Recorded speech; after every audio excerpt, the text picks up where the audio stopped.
Welcome everyone to the first meeting of bargaining here at the University of Whitesplaining.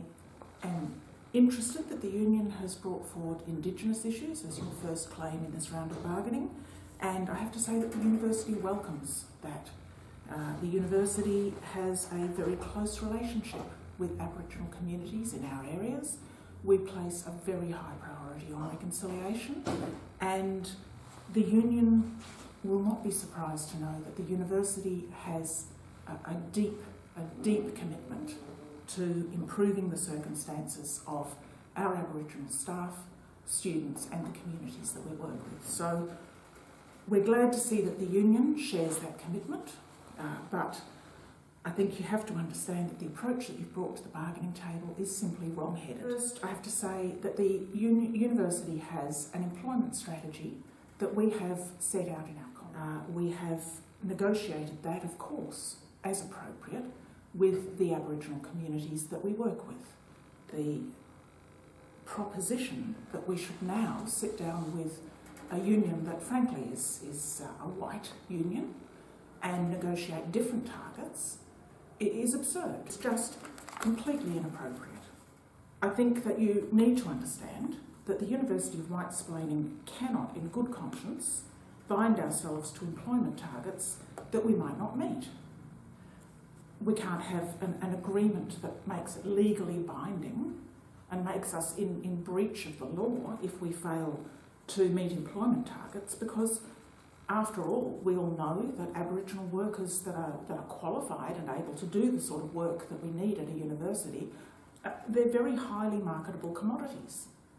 We manage to recruit someone, the next thing we know, the university down the road has headhunted them, or a mining company, or the public service. They're very hard to hold on to. We set ourselves targets, we do everything we possibly can to meet them, but if we don't meet them, it's not our fault. Aboriginal workers are a very mobile workforce. Just because we recruit them doesn't mean that they'll stay. Often they want to go back and work with their community rather than stay in the city and work at a university.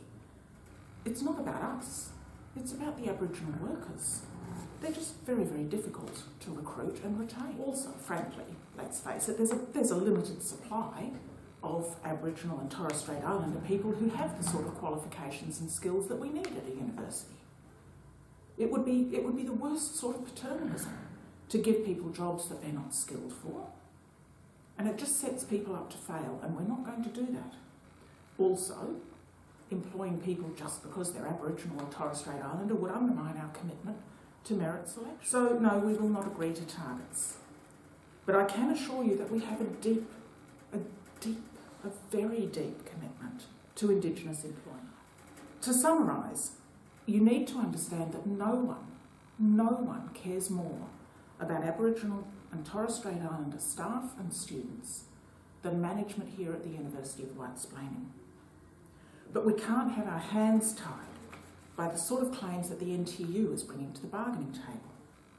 Nor do we propose to negotiate these issues with a white union when our real accountability is to Aboriginal staff and students. Frankly, we are responsible for our relationship with all of our staff and students, and not just with one voice. So thank you very much for bringing your commitment and your concern about Aboriginal and Torres Strait Islander issues. We want to reassure you that we are deeply committed to those issues ourselves, but there is no way we can possibly come at actually doing anything